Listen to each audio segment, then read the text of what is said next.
ब्रह्म समः तदंगनिचये गर्गोपमस्तत्कथा तात्पर्यार्थविचारणे गुरुसमः तत्कर्म संकीर्तने आसीज्जैमिनिरेव सूत्रनिचयस्यार्थोपसंवर्णने व्यासेनैव समः सशङ्करगुरुर्जयजीयतां मानसे। బృహదారణ్యకోపనిషత్తులో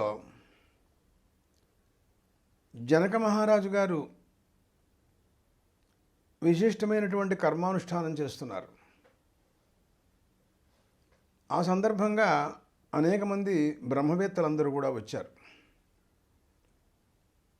కానీ మహారాజు గారికి వీళ్ళల్లో బ్రహ్మవేత్తలు ఎవరు అనే విషయం, ఉన్నవాళ్ళల్లో చాలా గొప్పవాళ్ళు కూడా ఎవరు అనే విషయం అర్థం కాలేదు. దానికోసం 1000 గోవుల్ని పణంగా పెట్టి ఒక్కొక్క గోవుకి 2 కొమ్ములకి బాగా విలువైనటువంటి బంగారం తొడుగులు తొడిగి దీంట్లో ఎవరు బ్రహ్మవేత్తలో అలాంటి వారు ఈ గోవులన్నింటినీ వారు తోలుకెళ్ళచ్చు అని పణం పెట్టాడు. కానీ ఎవరూ మాట్లాడాల సభలో. కానీ ఆయన ఆశయాన్ని ఎవరు మాట్లాడకపోతే ఎలా తీరుతుంది? యాజ్ఞవల్క్య మహర్షి మాత్రం తన శిష్యుడిని పిలిచి, సామవేదాధ్యయనం చేసే శిష్యుడిని పిలిచి, అబ్బాయి ఈ గోవులన్నిటి మన ఇంటికి తోలుకెళ్ళరా అన్నాడు. వాడు తోలుకెళ్ళాడు. తర్వాత సభలో ఉన్నటువంటి బ్రహ్మవేత్తలందరూ కూడాను కోపగించారు. మీరు బ్రహ్మవేత్తలా అని అడిగారు ఆయన్ని. బ్రహ్మవేత్తలకి నేను ఎప్పుడు కూడా నమస్కారం చేస్తూ ఉంటాను, నాకు గోవులు కావాలి, అందుకోసం తోలుకెళ్ళమన్నానని చెప్పాడు. అయితే మిమ్మల్ని మేము కొన్ని ప్రశ్నలు వేసి మీ విజ్ఞానాన్ని మేము తెలుసుకోదలుచుకున్నాము అని వాళ్ళందరూ కూడాను కోపావేశంతో అనేక రకములైనటువంటి ప్రశ్నలు వేయటానికి పూనుకున్నారు. దాంట్లో మొదటివాడు ఆశ్వలహ అనేటటువంటి వాడు. అలాగే క్రమక్రమంగా అనేక మంది మహాత్ములందరూ కూడాను అనేక రకాల ప్రశ్నలు వేస్తూ ఆ ప్రశ్నలకు అన్నింటికీ యాజ్ఞవల్క్య మహర్షి సమాధానాలు చెబుతూ అలాగా నడుస్తోంది. ఇటువంటి సందర్భంలో పంచమ బ్రాహ్మణంలో కహోళుడని ఒక మహర్షి, ఆయన యాజ్ఞవల్క్య మహర్షితో ఇలా అడిగాడు. మహర్షి, సాక్షాత్ పరోక్షాత్ బ్రహ్మ స ఆత్మ సర్వాంతరః అని ఉపనిషత్తుల్లో వినపడుతోంది. ఆ ఆత్మ అంటే ఏమిటి? ఆ సర్వాంతరః, దీని గురించిన వివరణ నాకు కావాలి, తమరు దయచేసి చెప్పవలసిందిగా కోరుతున్నాను అని అడిగాడు. అబ్బాయి, ఈ ఆత్మ సర్వాంతరః అనటం చేత కార్యకరణ సంఘాత వ్యతిరిక్తం. అంటే లోపల ఆత్మ ప్రవేశించి ఉంది శరీరం లోపల. అది ప్రతిబింబ రూపేణ జీవుడు ఆత్మలో మనస్సులో ప్రతిబింబిస్తే జీవుడని వ్యవహారం.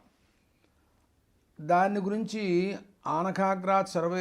ఆనకాగ్రేభ్య అని బృహదారణ్యకోపనిషత్తు, తత్సృష్ట్వా తదేవానుప్రావిశతు అనేటటువంటిది తైత్రీయోపనిషత్తు, అనేన జీవేన ఆత్మనానుప్రవిశ్య నామరూపే వ్యాకరవాణి అని ఛాందోగ్యోపనిషత్తు, ఇవన్నీ ఇలాగా పరమాత్మ ఈ శరీరం లోపల ఆయన కూడా ప్రవేశించి ఉన్నారు అని చెబుతున్నాయి. కానీ ఈ శరీరం లోపల జ్ఞానేంద్రియాలు, కర్మేంద్రియాలు, ప్రాణాలు కూడా ఉన్నాయి. మరి వీట్లల్లో ఏది సర్వాంతరమైనటువంటి ఆత్మ మనకి అర్థం కావటల్లా. ఈ దేహేంద్రియ సంఘాతం కంటే అతిరిక్తమైనటువంటిది అదిగో అదే సర్వాంతరమైన ఆత్మ అని యాజ్ఞవల్క్య మహర్షి చెప్పారు. దానికి కహోళుడు మళ్ళీ తిరిగి మాట్లాడుతూ అన్నాడు, మహర్షి, అది సరైనటువంటి కీదృక్ స్వరూప, దాని స్వరూపం ఏమిటో కొంచెం ఇంతకంటే కొద్దిగా వివరిస్తే తెలుస్తుంది, దయచేసి తమరు అనుగ్రహించాలి అని అడిగాడు. అప్పుడు యాజ్ఞవల్క్య మహర్షి మాట్లాడుతూ అన్నారు, కహోళ, సర్వాంతరమైనటువంటి ఆత్మ అంటే అశనా పిపాసాది శోకమోహాలు లేనటువంటిది, జరామృత్యు మరణాదులు లేనటువంటిది, కేవల చైతన్యమైనటువంటి ఆత్మస్వరూపం అయ్యాది. కేవల చైతన్యాత్మస్వరూపానికి అశనాపిపాసాలు ఉండవు. మన లోపల అశనాపిపాసలు ఉన్నాయి. మనకి అశన అంటే ఆహారం తినాలనేటువంటి వాంఛ, పిపాస అంటే నీళ్లు తాగాలనేటువంటి కోరిక, శోకం, మోహం, వార్ధక్యం, శరీరానికి పడిపోవటం, మళ్ళీ జన్మ, ఇలాంటివన్నీ, మృత్యువు అన్నీ ఉంటాయి మనకి. కానీ ఆ ఆత్మకు మాత్రం అవి ఉండవయ్యా. అటువంటిది విలువైనటువంటిది ఆత్మస్వరూపం లోపల పరమాత్మ ప్రవేశించి ఉన్నారు. దాన్ని తెలుసుకున్నటువంటి మహాజ్ఞానులు ఉన్నారు చూసా, బ్రహ్మవేత్తలు. పుత్రేషణాయాశ్చ విత్తేషణాయాశ్చ దారేషణాయాశ్చ వ్యుత్థాయాధ భిక్షాచర్యం చరంతి అని బృహదారణ్యకం. అంటే వాళ్ళకి పుత్ర విత్త సంతానం కానీ, ధనం కానీ, భార్యలు కానీ, ఇళ్ళు కానీ, వాకిళ్ళు కానీ, వీట్ల పట్ల ఎటువంటి ఆసక్తి లేకుండా వీట్లన్నిటిని కూడా విడిచిపెట్టేసేసి అథ భిక్షాచర్యం చరంతి, వాళ్ళలా వెళ్ళిపోతారు. శోకమోహాలకు అతీతమైనటువంటి ఆత్మస్వరూపాన్ని వాళ్ళు తెలుసుకుంటారు. ఆత్మజ్ఞానం చేత అజ్ఞానాన్ని నిర్మూలన చేసేస్తారు వాళ్ళు. తద్వారా వాళ్ళకి ఇంకా శోకమోహాలకి తావు లేదు. ఇదంతా కూడా అవిద్యా ప్రత్యుపస్థాపితాలు కదా. ఎవరికి అవిజ్ఞానం, అవిద్య ఉంటుందో అలాంటి వాళ్ళు శోకమోహాలకి లోనవుతుంటూ ఉంటారు. అలాంటి వారు దేహేంద్రియ సంఘాతమందు ఆత్మాభిమానం కలవాళ్ళు వాళ్ళు దేహమే ఆత్మ అనుకుంటూ ఉంటారు. ఈ దేహం ఇవాళ కాకపోతే రేపైనా పోయేదే. కానీ ఆత్మ అలాంటిది కాదే. దానికంటే అతిరిక్తమైనటువంటిది, పరిశుద్ధమైనటువంటిది ఆత్మస్వరూపం. ఎప్పుడైతే ఆత్మజ్ఞానాన్ని పొందారో మహాత్ములు, జ్ఞానులు, వారి దృష్టిలో అజ్ఞానం పరిపూర్ణంగా పోతుంది. వాళ్ళు పరమహంస పరివ్రాజకాచార్యులుగా లోకంలో వ్యవహరిస్తూ ఉంటారు. వాళ్ళు వాళ్ళ గురించి మాట్లాడుతూ బృహదారణ్యకం, తస్మాత్ బ్రాహ్మణ పాండిత్యం నిర్విద్య బాలేన తిష్టాసేత్ బాల్యం పాండిత్యం నిర్విద్య అథ ముదిర్భవతి అని అంటుంది. అంటే వాళ్ళు ఆత్మవిజ్ఞానాన్ని పొందుతారయ్యా. అదే పాండిత్యం అంటే. పండిత అంటే అర్థం మామూలుగా లోకంలో పండితుడంటే ఏదో శాస్త్రం కానీ వేదాలు కానీ చదువుకుంటే వేద పండితుడండి, శాస్త్ర పండితుడండి, శాలువాలు వేసుకోవటం, అది కాదు. ఆయన భగవద్గీతలో గీతాచార్యుడు మాట్లాడుతూ అన్నారు, సునుచైవ స్వపాకేజ పండితా సమదర్శిన అనే చోట పండిత శబ్దానికి అర్థం ఆత్మజ్ఞానం కలవాళ్ళు పండితులు. పండా ఆత్మజ్ఞానం ఏషాంతే తే పండిత అన్న అర్థం చెప్పారు ఆయన. అటువంటి పాండిత్యాన్ని పొందినటువంటి మహాత్ములు ఉంది. వాళ్ళు పరిపూర్ణంగా తెలుసుకోవటం, ఏదో కొద్దో గొప్ప, నేను ఈ మధ్యన బృహదారణ్యకం కొంత విన్నానండి, చాందోగ్యం శాంతం వినడం కుదరలేదండి, ఇట్లాంటిది కాదు. పరిపూర్ణమైనటువంటి ఆత్మజ్ఞానాన్ని పొంది వాళ్ళు నేనే బ్రహ్మస్వరూపం, నాకంటే దేహేంద్రియ సంఘాతం వేరుగా లేదు అసలు అనేటటువంటి ఒక ముని, మౌనం అంటారు దాన్ని. బాల్యంచ తిష్టాసేత్, అలాంటి బాల్యాన్ని వాళ్ళు పొందుతారు. అథమునిర్భవతి, ఆ తర్వాత వాళ్ళు పరిపూర్ణమైనటువంటి ఆత్మస్వరూపంతో నిమగ్నమై ఉంటారు ఎప్పుడు కూడాను. మనసైవానుసంధానం మహావాక్యార్థావగతి, తత్వమసి అయమాత్మ బ్రహ్మ ప్రజ్ఞానం ఆనందం బ్రహ్మ ఈశావాస్యమిదకం సర్వం అనేటటువంటి ఉపనిషత్తులు, ఎన్ని ఉపనిషత్తులు ఎన్ని రకములైనటువంటి మహావాక్యాలు చెబుతుంటాయో ఆ వాక్యార్థ అవగతి పరిపూర్ణంగా పొందినటువంటి మహాత్ములయ్యా. అలాంటి వాళ్ళు ఉంటారు. అలాంటి వాడే బ్రాహ్మణుడు. బ్రహ్మ అణతి గచ్చతీతి బ్రాహ్మణ, బ్రహ్మజ్ఞాన సంపన్నుండే బ్రాహ్మణ అని అంటారు. అలాంటి వాళ్ళు ఎటువంటి వాళ్ళైతే, నాకు ఎట్లాంటి వాళ్ళైనా కూడా ఇబ్బంది లేదు అంటూ మనీషా పంచకంలో శంకర భగవత్పాదులు ఒక ప్రసంగంలో చెప్పారు. కాబట్టి అది చాలా ముఖ్యమైనటువంటిది. అటువంటి విషయాన్ని, అదే సర్వాంతరమైనటువంటి ఆత్మ, ఆ వాక్యార్థం అది అని చెబుతూ తతో అన్యదార్థం అన్నారు యాజ్ఞవల్క్య మహర్షి. తర్వాత మాట్లాడుతూ కహోళ, దానికంటే మిగిలినటువంటిదంతా కూడా ఆర్తమేనయ్యా అన్నారు ఆయన. ఆర్తం అంటే ఏమిటి అర్థం? ఏం లేదు, క్షుత్పిపాసాదాలకు లోనైపోవటం. ఒక గంట కూడా ఆగలేడు ఆకలికి మంచినీళ్ళు తాక్కుండాను. అలాగా సుఖదుఖాలు అనుభవిస్తూ ఉంటూ ఉంటాడు. జన్మజరామరణ ప్రవాహ రూపమైనటువంటి సంసారంలో తిరుగుతూ ఉంటూ ఉంటాడు. ఇదంతా ఈ శోకమోహాలు ఇవన్నీ కూడా ఉన్నాయే, ఆత్మ కంటే అతిరిక్తమైనటువంటివి ఇవన్నీ కూడాను. ఇవన్నీ కేవలం స్వప్నతుల్యాలు. ప్రబోధ సమయే స్వాత్మానమేవాద్వయం విశ్వం దర్పణ దృశ్యమాన నగరీ తుల్యం నిజాంతర్గతం పశ్యన్ ఆత్మని మాయయా బహిర్వోద్భూతం యథా నిద్రయాధార శంకర భగవత్పాదులు దక్షిణామూర్తి స్తోత్రంలో. అంత స్వప్నమయమైనటువంటిది. స్వప్నం దాంట్లో అనేక రకాలుగా దేహాల్ని ధరించి ఏవో రకరకాల వ్యవహారాలు చేస్తూ ఉంటాడు. అదంతా నిజమంటారా? నిజమైతే జాగ్రత్త దశలో అన్నీ కనపడాలిగా, ఏం లేవు. కాబట్టి అవన్నీ ఎలా మాయో అలాగే ఆకాశంలో ఒకప్పుడు మేఘాలు అలా అలా సంచరిస్తున్నప్పుడు గంధర్వులు నగరం కట్టుకున్నట్టుగా ఒక సన్నివేశం మీకు సంఘటన అలా కనపడుతున్నట్టుగా ఉంటుంది. ఉట్టిది అక్కడ గంధర్వులు లేదు, నగరం లేదు, కట్టుకోవడం లేదు. ఇదంతా మాయ. ఒక క్షణకాలంలో వాయువు మళ్ళీ ఆ మేఘమండలాన్ని పక్కకి తప్పించినట్టయితే ఆ దృశ్యం కాస్త పోతుంది. ఇది కదా. అలా కాకుండా నిత్యశుద్ధ ముగ్ధముక్తమైనటువంటి ఆత్మస్వరూపం అదే. ఆత్మ సర్వాంతర, నువ్వు అడిగినటువంటిది అదే. నువ్వు కూడా అదే అయి ఉన్నావు, కానీ పరిపూర్ణంగా తెలుసుకో అని అంటూ కహోలుడికి యాజ్ఞవల్క్య మహర్షి ఇలా సమాధానం చెప్పారు. తరువాత ఆయన సంతృప్తి పడ్డాడు. మరొక ప్రశ్న. వాచక్నవి అని ఒక గార్గి, ఆవిడ యాజ్ఞవల్క్య మహర్షిని ప్రశ్న పరంపర చాలా ప్రశ్నలు వేశారు. ఆవిడ ఏమన్నారంటే, మహర్షి క్రమక్రమంగా ఓతప్రోత భావంతో ఈ ప్రపంచం అంతా దేంట్లోకి ఎదేలా ఉంటుంది అని ఆవిడ అలాంటి ప్రశ్నలు. ఉదకాలన్నీ ఎక్కడ ఓతప్రోత భావంతో ఉంటున్నాయి అంటే, ఓతప్రోత భావం అంటే సహజంగా మనం వస్త్రాన్ని తయారు చేసేటటువంటి వాడు దారాల్ని బారుగాను కొన్ని దారాలని ఇటు పక్కగాను పెడతాడు. అదే ఓతప్రోత భావం అంటారు దాన్ని. అట్లా ఈ జగత్తులో ఏవేవి ఒక దాంట్లో ఒకటి ఇమిడిపోయి ఉంటుంటాయో అలాంటి ఓతప్రోత భావాన్ని గురించి నాకు తెలియజేయవలసిందిగా కోరుతున్నాను అని అంటూ ఆవిడ మాట్లాడారు. దాంట్లో ఆవిడ అన్నారు, ఈ ఉదకాలన్నీ ఎక్కడ ఓతప్రోత భావంలో ఉంటాయో తమరు చెప్పాలన్నారు.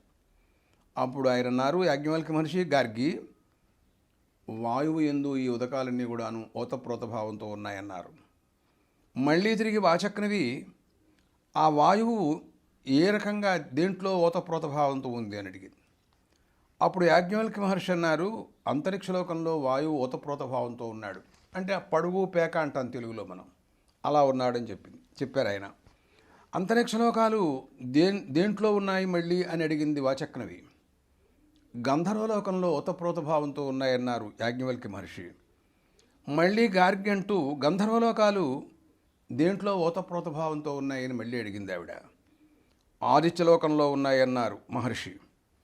వెంటనే మళ్ళీ వాచక్నవి ఆదిత్యలోకాలు దేంట్లో ఓతప్రోత భావంతో ఉన్నాయో చెప్పవలసిందిగా కోరుతున్నానంది. ఆయన చంద్రలోకంలో ఓతప్రోత భావంతో ఉన్నాయి అని అన్నారు. చంద్రలోకాలు ఎక్కడ ఓతప్రోత భావంతో ఉన్నాయో చెప్పవలసింది అని మళ్ళీ అడిగింది గార్గి. యాజ్ఞవల్క్య మహర్షి అన్నారు, నక్షత్రలోకంలో ఉన్నాయన్నారు. అయితే నక్షత్రలోకాలు ఎక్కడ ఓతప్రోత భావంలో ఉన్నాయని మళ్ళీ అడిగింది. దేవలోకంలో ఉన్నాయన్నారు ఆయన. మళ్ళీ దేవలోకాలు ఎక్కడ ఓతప్రోత భావంతో ఉన్నాయని మళ్ళీ గార్గి ప్రశ్న.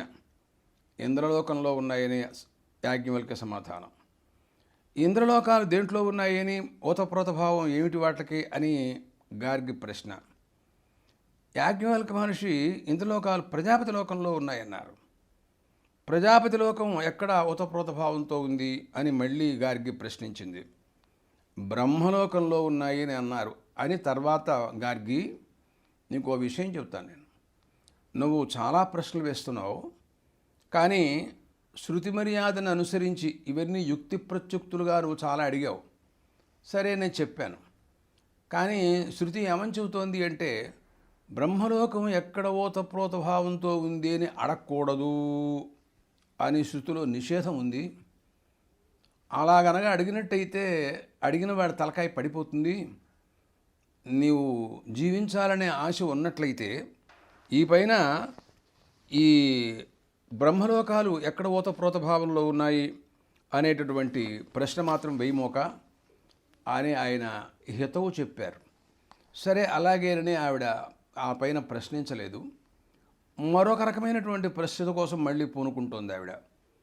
ఏమంటుందంటే, మహర్షి, జులోకం పైన స్వర్గలోకం, కింద పృథ్వీలోకం, ఈ రెండు కూడాను రెండు కపాలద్వయం. ఇదివరకు అనుకున్నాం అశ్వమేధయాగం చేసినటువంటి వాళ్ళని పారీక్షితులని, వాళ్ళని తీసుకువెళ్ళటం కోసమని ఈ కపాలం జులోకం కపాలం పైన రంధ్రంలోంచి తీసుకువెళ్ళటం కుదరకపోతే వాయువుకి అప్పచెప్పాడు దేవేంద్రుడు అని అనుకున్నాం. అట్లా ఈ భూలోకం పైన ఉండేటువంటి స్వర్గలోకం, ఈ రెండింట్ల మధ్యలో అనేక రకాల గంధర్వలోకాలు, అంతరిక్ష లోకాలు, మరొకటి చాలా భూత భవిష్యత్ చాలా జగత్తంతా ఉంది. ఈ రెండింటినీ కపాలద్వయం అంటాం. అంటే ఇప్పుడు మన శిరస్సు ఉందనుకో, పైన కపాలం ఉంటుంది, ఇదంతా కింద ఉన్న చోటు. ఈ రెండింటినీ కలిపేసేసి అతికించారనుకో, అలాంటి వర్ణనలు కూడా వేదాల్లో ఉన్నాయి. అలాంటిది అనుకో, అలాంటి పరిస్థితుల్లో ఈ లోపల ఉన్నటువంటి భూత భవిష్యత్ వర్తమాన కాలములకు సంబంధించిన లోకాలు, ఆ లోకాల్లో ఉండేటువంటి గంధర్వులు, పితృదేవతలు మొదలైన వాళ్ళు వీళ్ళందరూ కూడా ఎక్కడ ఓతప్రోత భావంతో ఉంటున్నారో కొంచెం చెబుతారా తమరు అని గార్గి యాజ్ఞవల్క్య మహర్షిని అడిగింది. అంటే ఆయన అన్నారు, గార్గి, ఇవన్నీ కూడాను ఈ హిరణ్య గర్భుల్లో ఓతప్రోత భావ సూత్రాత్మ అంటారు ఆయనలో ఇవన్నీ కూడాను ఓతప్రోత భావంతో ఉన్నాయి అని ఆయన సమాధానం చెప్పారు. అంటే హిరణ్యాత్ముడు అంటే, సూత్రాత్మకుడు అంటే ఆయన సమస్త ప్రాణివర్గం యొక్క సూక్ష్మ రూపం, అలాంటి వాడనమాట. ఆయనలో ఉన్నారు ఇవన్నీ కూడాను అని ఆయన సమాధానం చెప్పడం జరిగింది. ఆ తరువాత ఆయన ఎక్కడున్నాడు అనేటటువంటి ప్రశ్నగా ఆయన ఆకాశంలో ఉన్నాడు, ఆకాశే ఓతశ్చ ప్రోతశ్చ అని ఈ రకమైనటువంటి సమాధానాలు జరిగినాయి. తరువాత మళ్ళీ మాట్లాడుతూ గార్గి యాజ్ఞవల్క్య మహర్షి ఆ ఆకాశం ఎక్కడ ఓతప్రోత భావంతో ఉందో చెప్పవలసింది అని అడిగింది. అంటే అవ్యాకృతాకాశంలో ఆ ఆకాశం ఉండిపోయింది అని సమాధానం చెప్పారు. ఆ తర్వాత ఈ అవ్యాకృతాకాశం దేంట్లో ఓతప్రోత భావంతో ఉంది అని మళ్ళీ అడిగింది ఆవిడ. అడిగితే దానిపైన మాట్లాడుతూ, సహోవాచ ఏతద్వైతదక్షరం బ్రాహ్మణాభివదంతి అస్థూలమనను అహర్స్వం అదీర్ఘం అలోహితం అస్నేహం అచ్ఛాయం ఇత్యాది అని బృహదారణ్యోపనిషత్తులో యాజ్ఞవల్క్య మహర్షి అటువంటి అవ్యాకృత ఆకాశం అక్షరమందు ఓతప్రోత భావంతో ఉంది అన్నారు ఆయన. ఆ అక్షరాన్ని మహాత్ములు జ్ఞానులందరూ కూడా తెలుసుకుంటూ ఉంటారు అని అన్నారు ఆయన. అంటే జ్ఞానులు తెలుసుకుంటారు, బ్రాహ్మణ వివిదిషంతి, బ్రాహ్మణ అభివదంతి అని అంటం చేత మీరు తెలుసుకోలేదా అని ఆమె ప్రశ్న వేయచ్చు. వాళ్ళు కూడా తెలుసుకుంటారు అని నేను వాళ్ళ అనుమతి కూడా దీంట్లో ఉంది అని చెప్పాను, కానీ నాకు తెలియలేదని నేను చెప్పలేదు అని అన్నారు ఆయన. అయితే ఇప్పుడు ఈ అక్షరం యొక్క స్వరూపం ఏమిటి అనే విషయం కావాలి. దాని గురించి చెబుతూ ఆయన ఏమన్నారంటే, అస్థూలం అనణు అహర్స్వం అదీర్ఘం. ఈ లోకం కొంత స్థూలంగా ఉంటుంది, కొంత సూక్ష్మంగా ఉంటుంది, కొంత హ్రస్వంగా ఉంటుంది, కొంత దీర్ఘంగా ఉంటుంది, రకరకాలుగా ఉంది ఈ ప్రపంచకం. మన దేహేంద్రియ సంఘాతాలు ఉన్నాయనుకోండి, విచిత్రంగా ఉంటాయి. కొంతమంది సన్నగా ఉంటారు, కొంతమంది లావుగా ఉంటారు, పొట్టిగా ఉంటారు, తెల్లగా ఉంటారు, నల్లగా ఉంటారు, ఎర్రగా ఉంటారు, రంగురంగులుగాను. ఇలాగా రకరకాలుగా ఈ ప్రపంచం అంతా కనపడుతూ ఉంటుంది. కానీ సృష్టికి కారణభూతమైనటువంటి అక్షరం అంటే పరమాత్మ. ఆ పరమాత్మకి ఈ స్థూలం కానీ, స్థౌర్యం కానీ, ఎరుపు కానీ, రంగు కానీ మరొకటి ఏం లేవు. అంటే గుర్తొస్తోంది, శంకరాచార్యులు వారు ఆయన ఆశ్రమ స్వీకారం చేయటం కోసమని తన గురువు గోవింద భగవత్ పూజ్యపాదుడు నర్మదా నదీ తీరంలో ఉన్నారని తెలుసుకుని అక్కడికి వెళ్ళారు. అక్కడికి వెళ్ళినప్పుడు ఆయన నువ్వెవరు, ఏమిటి, ఎక్కడి నుంచి వచ్చావు అనేటటువంటి ప్రశ్నలు, వాటికి ఆయన 10 శ్లోకాలు సమాధానంగా చెప్పారు. ఆ శ్లోకాలలో నేను కేవలం ఆత్మస్వరూపమై ఉన్నాను, ఈ జగత్తుతో నాకు ఎటువంటి సంబంధం, పంచభూతాలు కానీ భూతభూతిక ప్రపంచకం కానీ ఇది ఏమీ లేదు అని చెప్పడం కోసమని ఆయన మాట్లాడుతూ నచోద్ధన్ నచాధో నచాంతన్ నభాక్ష్యం న మధ్యం న తిర్యం న పూర్వాపరాధికం యద్వ్యాపకత్వాతు అఖండైకరూపస్తదేకో వశిష్ఠ శివ కేవలోహం. ఊర్ధ్వలోకం కానీ అధోలోకం కానీ ఈ మధ్యలో ఉండే లోకాలు కానీ ఇవన్నీ నాకేమి సంబంధం లేవు. వీటికంటే అతీతమైనటువంటి కేవలం శివస్వరూపమై ఉన్నాను నేను అని పరమాత్మ చెప్పారు. న శుక్లం న కృష్ణం న రక్తం న పీతం న కుబ్జం న పీనం న హ్రస్వం న దీర్ఘం అరూపం తథా జ్యోతినాకారకత్వ తదేకో వశిష్ఠ శివ కేవలోహం. ఈ జగత్తులో ఉండేటువంటి పంచభూతాలు పృథివీ, జలము, తేజస్సు, వాయువు, ఆకాశం, కాలం, దిక్కు, ఆత్మ, మనస్సు మొదలైనటువంటివి, వీటి వల్ల ఏర్పడినటువంటి భౌతిక ప్రపంచకం, మానవులు, గంధర్వులు, లోకాలు, దేవతలు, పశుపక్షాది మొత్తం విశ్వం, జగత్ అంతా కూడాను. ఇదంతా రంగురంగులతో ఒకప్పుడు కనపడుతూ ఉంటుంది. వృక్షాలు కూడా చిత్రచిత్రంగా, పుష్పాలు కానీ మురోటి కానీ. ఆత్మ దీనికి అతీతంగా ఉంటుంది, దానికి రూపమే లేదు కదా. అలాంటి స్వరూపం నేనై ఉన్నానని చెబుతూ ఈ శ్లోకంలో న శుక్లం న కృష్ణం రక్తం న పీతం న కుబ్జం న పీనం న హ్రస్వం న దీర్ఘం అరూపం తథా జ్యోతిరాకారకత్వ తదేకో వశిష్ఠ శివ కేవలోహం.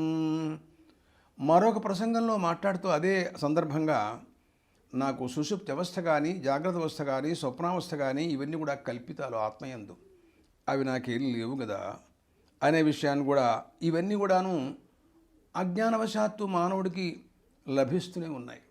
జాగ్రత్తలో వ్యవహరిస్తారు. ఇప్పుడు మాట్లాడతారు బృహదారణ్యకంలో ఆయన 4వ అధ్యాయంలో జాగ్రత్త దశ, స్వప్నావస్థ, సుషుప్తి అవస్థల గురించి మాట్లాడతారు.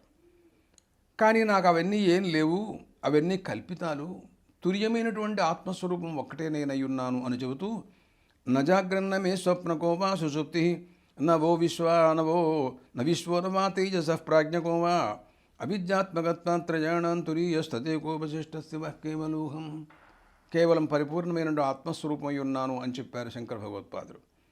అలాగే ఈ పంచభూతాలతోనూ భౌతిక ప్రపంచకంతో నాకేం సంబంధం లేదని మరో శ్లోకంలో మాట్లాడుతూ న భూమిన్న తోజన్న తేజో నవాజున్న ఖండేంద్రియం వానతేషాం సమూహ అనేకాంతికత్వాత్ సుషుప్చేక సిద్ధస్తదేకోపశిష్ట శివ కేవలోహం అని అంటూ ఆ అస్థూలం, అనను, అహరస్వం, అదీర్ఘం అనేటటువంటి ఆత్మస్వరూపం, అక్షరస్వరూపాన్ని గురించి నిరూపణ చేయటంలో ఇవన్నీ కూడా మనం ఈ శ్లోకాలు, శంకర భగవత్పాదులు చెప్పిన భావాలు, బృహదారణ్యకోపనిషత్తులు, యాజ్ఞవల్క్య మహర్షి మాట్లాడినటువంటి విషయాలు, ఇవన్నీ కూడా అర్థం చేసుకోవాలి మనం. తర్వాత మాట్లాడుతూ అన్నారు గార్గి, ఏతస్య వా అక్షరస్య ప్రశాసనే సూర్యాచంద్రమసో విధృతి తిష్టతః అన్నారు ఆయన. గార్గి ఆ అక్షర పదార్థం ఉందే పరమాత్మ, ఆయన యొక్క శాసనం, సూర్యచంద్రులు ఇద్దరు కూడాను అలాగా అంతరిక్షలోకంలో వేళ్లాడుతూ అలా సంచరిస్తూనే ఉంటున్నారు. మీరు ఉభయులు కూడా అలా సంచరించండి అని పరమాత్మ యొక్క ఆజ్ఞ. అక్షర స్వరూపం పరమాత్మ. ఆయన ఆజ్ఞను ఉల్లంఘించడానికి ఎవరి సాధ్యం కాదు. అలాగే నిమేషాది ముహూర్తాలు, అహోరాత్రాలు, అర్ధమాసాలు, ఋతువులు, సంవత్సరాలు, ఈ ప్రపంచం అంతా కూడాను పరమాత్మ యొక్క శాసనానికి బద్ధమైపోయి ఏమీ కాదనలేక వాళ్ళందరూ కూడా సంచరిస్తున్నారు కదా. చక్కనవి అపిచ ఏతస్య వా అక్షరస్య ప్రశాసనే గార్గి ప్రాచ్యో నద్య ప్రతీచ్య సర్వతః స్యందమానా నద్య స్యందంతే. పరమాత్మ యొక్క ఆజ్ఞానుసారంగా ఈ నదులన్నీ కూడా ప్రవహిస్తున్నాయి. కొన్ని తూర్పు ముఖంగా పెడతాయి, కొన్ని పశ్చిమ ముఖంగా పెడతాయి. రకరకాలుగా వాటి యొక్క గతి, నడక సముద్రంలోకి వెళ్ళి పడతాయి మొత్తం అన్నీ కూడాను. ఇదంతా కూడా పరమాత్మ యొక్క ఆజ్ఞానుసారంగా జరుగుతోంది. కానీ అదే ఆ అక్షర స్వరూపం దాని యొక్క ఆజ్ఞా ప్రకారంగా జరుగుతోంది. పరమాత్మకి అందరూ భయపడి ఎవరు ఏ కర్తవ్యాన్ని పరమాత్మ ఇవ్వగా ఆచరించవలసి ఉంటుందో అవన్నీ వాడు చేయవలసిందే. కానీ ఎవరు కూడా ఏమరపాటుతో ఉండటానికి అవకాశాలు లేవు. తైత్రీయోపనిషత్తు మాట్లాడుతూ ఉంది, భీషాస్మాద్వాతః పవతే భీషోదేతి సూర్య భీషాస్మాదగ్నిశ్చేంద్రశ్చ మృత్యుర్ధావతి పంచమయితి అని చెప్పింది. సూర్యుడు భయపడుతున్నాడు పరమాత్మకి. పడిపోయి ఏ సమయానికి ఎన్ని క్షణాలకి ఎక్కడ ఎప్పుడు ఉదయించాలో ఆ క్షణానికి వచ్చేస్తాడు ఆయన. నువ్వు నిద్ర మేలుకొను లేకపోయినా సరే అదంతా ఆయనకు అనవసరం, ఆయన వచ్చేస్తాడు. ఎందుకని భయపడుతున్నాడు ఆయన. వాయువు కూడా పరమాత్మకి భయపడి సంచరిస్తున్నాడు. అలాగా దేవేంద్రుడు స్వరాజ్యాన్ని పరిపాలిస్తున్నాడు, చంద్రుడు ఉదయిస్తున్నాడు.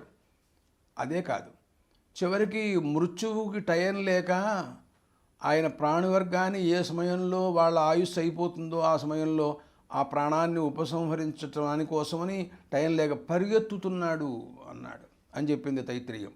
అందుకే పరమాత్మ నుండి భయపడుతూ అన్నమాట దానికి అర్థం.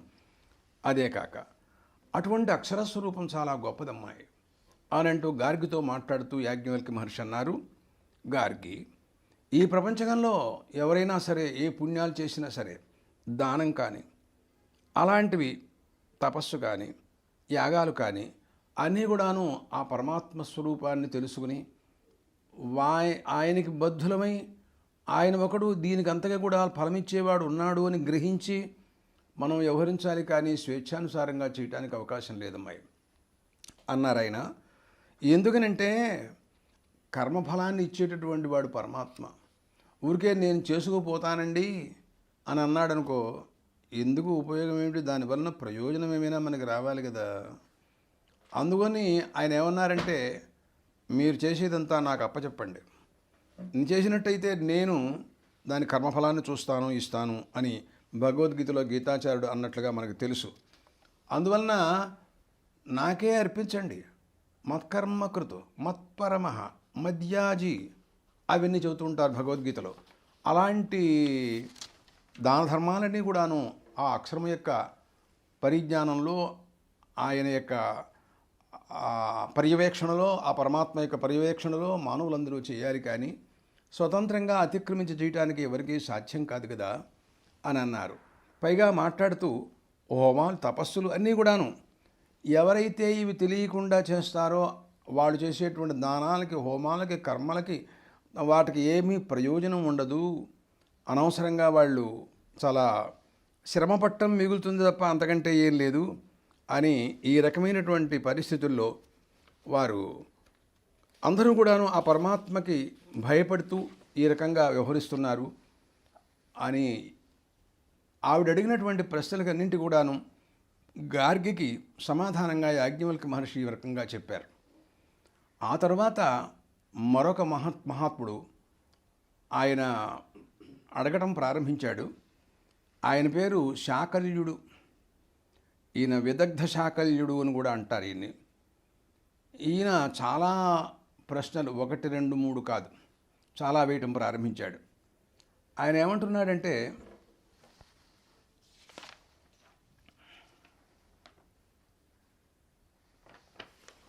ఆయన దేవతలు ఎంతమంది అని ప్రశ్నించాడు మొట్టమొదట్లో. ఈయన 3306 అని చెప్పారు ఈయన యాజ్ఞవల్క్య మహర్షి. దాన్ని సంగ్రహించి చెబుతారా అని అడిగాడు. అలాగే అన్నారు. 33 అన్నారు, సంగ్రహించి చెప్పినటువంటి మాట. 33 దేవతలు అన్నారు. దాన్ని కూడా సంగ్రహిస్తారా అని అడిగాడు. అలాగేనని 6 అన్నారు ఆయన. దాన్ని కూడా సంగ్రహిస్తారా అని అడిగాడు. అలాగేని చెప్పి 2 అని చెప్పాడు. దాన్ని కూడా సంగ్రహిస్తారా అని అడిగాడు. 1.5 అన్నారు ఆయన. దాన్ని కూడా సంగ్రహిస్తారా అని అడిగాడు. 1 అన్నాడు. అసలు ఈ మొట్టమొదట్లో మీరు చెప్పినటువంటి 3306 అని అన్నారే, వీళ్ళందరూ ఏమిటంటారు మరి? ముందేమో అంతమందిని చెప్పారు కదా మీరు, వాళ్ళందరూ నిజంగా మరి దేవతలైనా? వాళ్ళు ఏమిటి అసలు? వాళ్ళ గురించి నాకేమిటి చెప్పవలసిందిగా కోరుతున్నాను అంటే ఆయన అన్నారు, ఏమయ్యా, దేవతల యొక్క మహిమలేనయ్యా వాళ్ళందరూ కూడాను. ప్రధానంగా ఉండేవాళ్ళు 33, వాట్ల యొక్క మహిమలు అనంతంగా ఉంటాయి కాబట్టి అంత సంఖ్య అలాగా వచ్చింది.